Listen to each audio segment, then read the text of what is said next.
હાલો છોકરાઓ, મધર્સ બ્લોકમાં બા તરફથી સવારના પોરમાં સ્વાગત છે. આમ તો 10 વાગ્યા છે. હું બપોરની રસોઈ બનાવું છું. આજે હું રતાળુનું શાક બનાવું છું. આ રતાળું છે ને એની છાલ ઉતારી છે. રતાળુનું શાક, આ કોબી મરચાંનો સંભાર અમે વોશ કરીને રાખ્યા છે. આ ગાજર છે, ગાજર અને આ મરચાંનો સંભારો. જો આ ગાજર મરચાંનો સંભારો છે.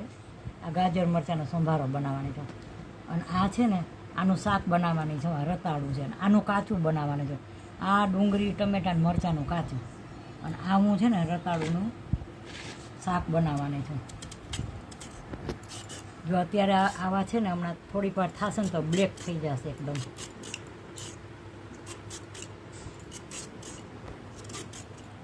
આનું રતાળુનું શાક, પછી ગાજર મરચાંનો સંભારો અને રોટલી. આનો શીરો તો મેં બનાવીને બતાવ્યો હતો, રતાળુનો શીરો. આ કંદમૂળ કહેવાય, આ જમીનમાં થાય.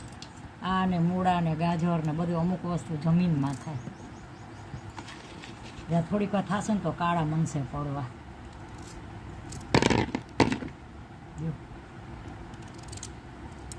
આનું છે ને હું શાક બનાવવાની છું આજે.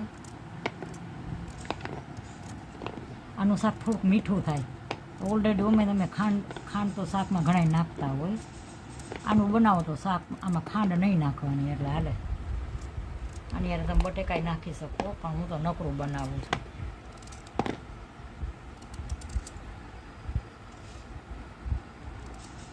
ધરતીમાં કેટલું દે છે જમીનમાં તમને.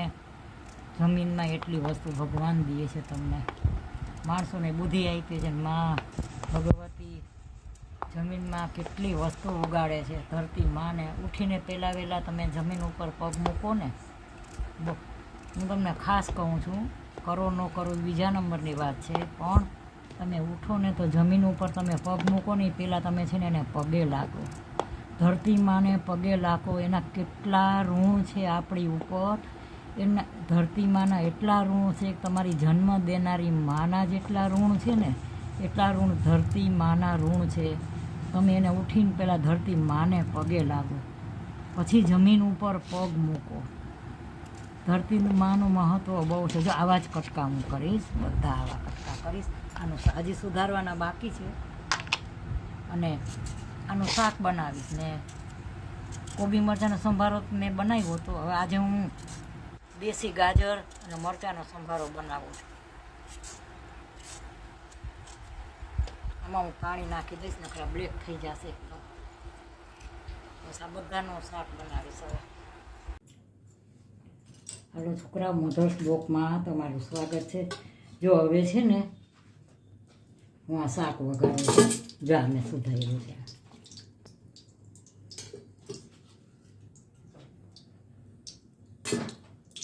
હું રતાળું ગાજરનું શાક બનાવું છું. રતાળું ગાજર આવે છે ને એનું શાક બનાવું છું.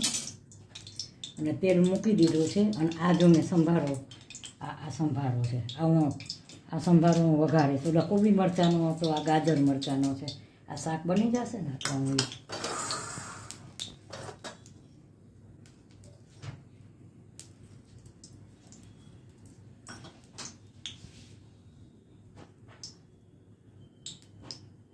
તેલ આવી જાય ને એટલે હમણાં વઘારું.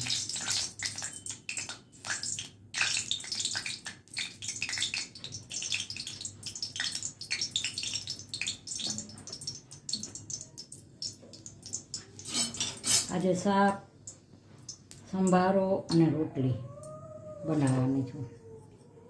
તેલ આવી ગયું. હા, તેલ આવી ગયું. જીરું મૂક્યું તમે.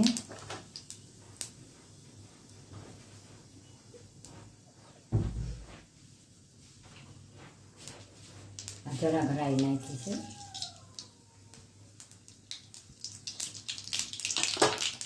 રાઈ અને જીરું અને વઘાર બહુ સરસ આવે. તમે કોઈ દી આ રતાળું ગાજરનું શાક બનાવ્યું છે કોઈ દિવસ? આ હું જ બનાવું છું. જો રતાળું ગાજરનું બનાવું. હવે આમાં જો રાઈ મેથી જીરું મૂક્યું, હિંગ નાખી. હવે મેં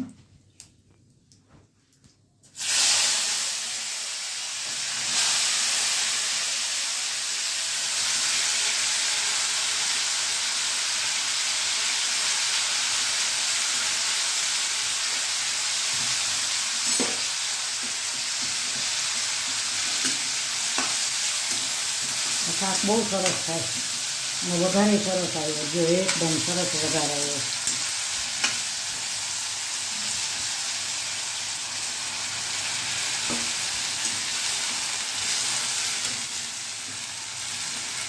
આમાં છે ને મસાલા કરીશ.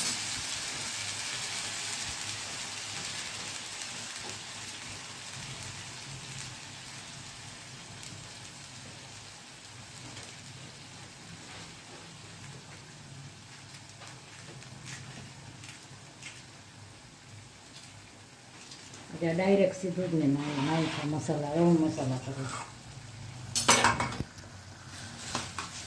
આ શાક બહુ સરસ થાય.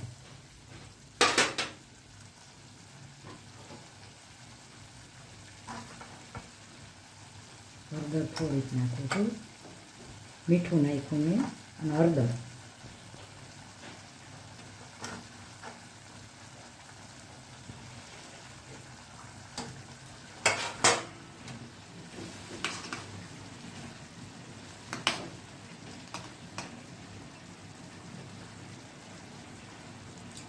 હવે આ છે ને ગાજર ઓલરેડી મીઠા હોય. આનો ખબર શીરો મેં બનાવ્યો હતો શિવરાત્રી ઉપર, શીરો બનાવ્યો. હવે આમાં હું ખાંડ નાખીશ, પણ થોડીક નાખીશ.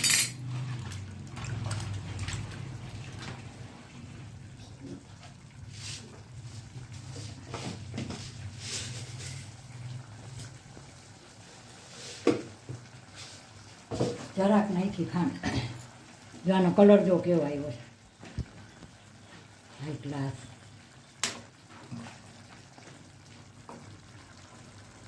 આને છે ને હું ઢાંકી અને ચોળવા દઈશ. સરસ શાક બની ગયું છે હાઈ ક્લાસ.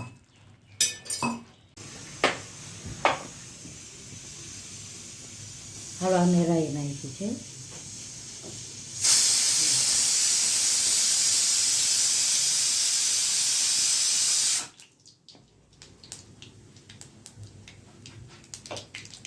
રાઈ ને જીરું નાખ્યા છે ને સંભારો વઘારું છું. ઓલું શાક છે ને મેં ગાજરનું, રતાળું ગાજરનું એ મેં કુકરમાં નાખ્યું છે, જારિયા કુકરમાં બને. આ સંભારાનો વઘાર આવી ગયો છે. હવે આ હિંગ નાખી.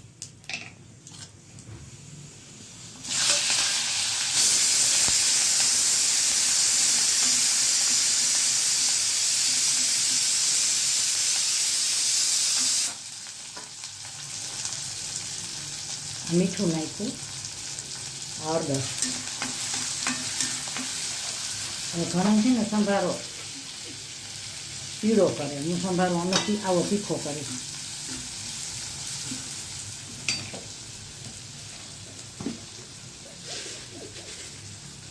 જો હવે ખાંડ નાખું છું.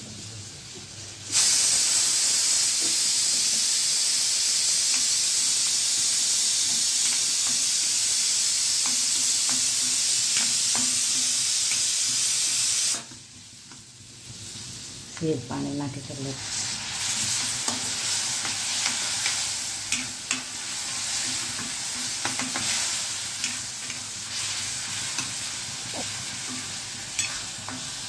બહુ સરસ સંભારો, એકદમ સરસ છે. અમારી બારીમાં લાઇટ બહુ આવે છે, એકદમ અંજવાળું બહુ આવે. એટલે આમાં ને અંજવાળું આવે ને આમાં ઓરિજિનલ કલર ન આવે, બહુ લાઇટિંગ હોય એટલે.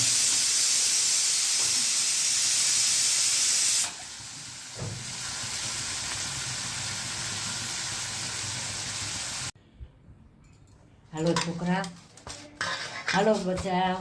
આ બા જો રોટલીનો લોટ બાંધે છે. જો આ રોટલીનો લોટ મેં બાંધ્યો. રતાળુનું શાક કર્યું છે, પછી ગાજર મરચાંનો સંભારો બનાવ્યો છે બાળકો માટે. અને હવે હું રોટલીનો લોટ બાંધીને હવે જો આ લોટ બાંધ્યો. હવે હું થોડોક સેટ કરવા રાખી દઈશ, પછી હું રોટલી ઉતારીશ બાળકો માટે. ખરેખર હું ખોટું નથી બોલતી. મારું મધર્સ બ્લોક મેં શું કામ રાખ્યું છે, મધર્સ બ્લોક એટલે રાખ્યું છે કે હું મધર જેવી જ છું. તમને ખબર તો મધર ટેરેસા હતા, ખબર છે મધર ટેરેસા હતા. હું એવી જ છું. મને બહુ બધાની સામેવાળાની સેવા કરવી મને બહુ ગમે. બચાવનું ધ્યાન રાખવું બહુ ગમે. બચાવનું બધું બનાવી દેવું બહુ ગમે. એટલે મારું મધર નામ રાખ્યું છે ને એ પ્રમાણે તમારે વર્તન કરવાનું. જો આ લોટ બંધાઈ ગયો, આ લોટ બંધાઈ ગયો છે. હવે હું આ 10 મિનિટ પછી રોટલી કરીશ, ઢાંકીને મૂકી દઉં સેટ કરવા, પછી હું બનાવીશ. હાલો છોકરા, મધર્સ બ્લોકમાં બા તરફથી છોકરાને બધાને આશીર્વાદ. છોકરાઓ, આજે મેં શાક સંભારો અને રોટલી બહુ સરસ બનાવ્યા છે. આજે આ શાક તમે જુઓ, જો આ મેં શાક બનાવ્યું છે. આ શાક રતાળું ગાજરનું શાક બનાવ્યું છે, હાઈ ક્લાસ. હજી આ કેમેરામાં કદાચ હજી હું કહું કલર હરખો નહીં આવતો હોય, પણ તમે ડાયરેક્ટ જુઓ ને તમને એમ થાય કે આવું શાક જ ન હોય, એટલું સરસ શાક. આ કેમેરામાં હજી બરાબર નથી, આમ ઝાંખું આવે છે. અને આ સંભારો જો હાઈ ક્લાસ. આ છે ને ગાજર અને મરચાંનો સંભારો કર્યો, ગાજર મરચાંનો. અને આ છે ને મેં કાલે ખજૂર પાક મેં બતાવી દીધો છે. કાલે મેં ઘરે ખજૂર પાક કર્યો, પછી આ શિયાળો વયો જશે, મેં ખજૂર પાક હજી એકવાર બનાવી નાખું. આવા ચોસલા પડ્યા છે, આ ખજૂર પાક બનાવ્યો છે. આ રોટલી, આ છાશ છે, આ કેરીનું કાચું છે, આ કેરી કાચી કેરીનું કાચું છે. આ ઓલી ટેટી આવે છે ને, આ મીઠી, આ મીઠી ટેટીનું આ ફ્રૂટ છે, એ મીઠી ટેટી બનાવી છે. કેળા આપણે બનાવીને એની જગ્યાએ આ બનાવી છે. અને આ ચટણી અમારે આ મેં કાલ બનાવી. આ ચટણી અમારે આગળ પાછળ રાખવી જ પડે. અને આ ચટણી, આ લીલી ને લાલ બે, અને આ ડુંગળી. આ જે વાનગી બનાવવાના છે છોકરાઓને, એને કાંઈક કંઈક બનાવવું હોય ને એટલે સવારે મેં સુધારી રાખી. આ કાચું છે, ડુંગળીનું કાચું. આ અત્યારે જ લેવાનું છે, આ કાચું છે. આ કોબી, મરચાં અને ડુંગળીનું કાચું છે. અને આ ફોદીનાની ચટણી, સ્પેશિયલ ચટણી ફોદીનાની ચટણી પેટ માટે બહુ સારી, બધી રીતે સારી. અને આ છાશ છે. જુઓ મારી થાળી આખી જુઓ છોકરાઓ, શાક સંભારો, રોટલી અને કાચું, ચટણી, બધી વસ્તુ છે. તમે જોઈ લો વેરાયટી. શાક તો અતિશય સરસ થયું છે. આ કેમેરામાં હજી બરાબર નહીં આવતું હોય, પણ એનો કલર તમે રૂબરૂ જુઓ તો બહુ ફાઇન છે. તો જુઓ ગુજરાતી થાળી મારી છોકરાઓ કેવી લાગી. સારી લાગી હોય તો લાઈક કરજો, શેર કરજો, કોમેન્ટ કરજો અને સબસ્ક્રાઈબ કરજો. સબસ્ક્રાઈબ જરૂર કરજો. તમે મને સપોર્ટ કરજો. મારો વિડીયો તમે તમારા પરિવારમાં, તમારા મિત્ર વર્તુળમાં શેર કરજો અને મને સપોર્ટ કરજો, આગળ વધારજો બાને. બસ બીજું કાંઈ નહીં. અને બાય બચજો.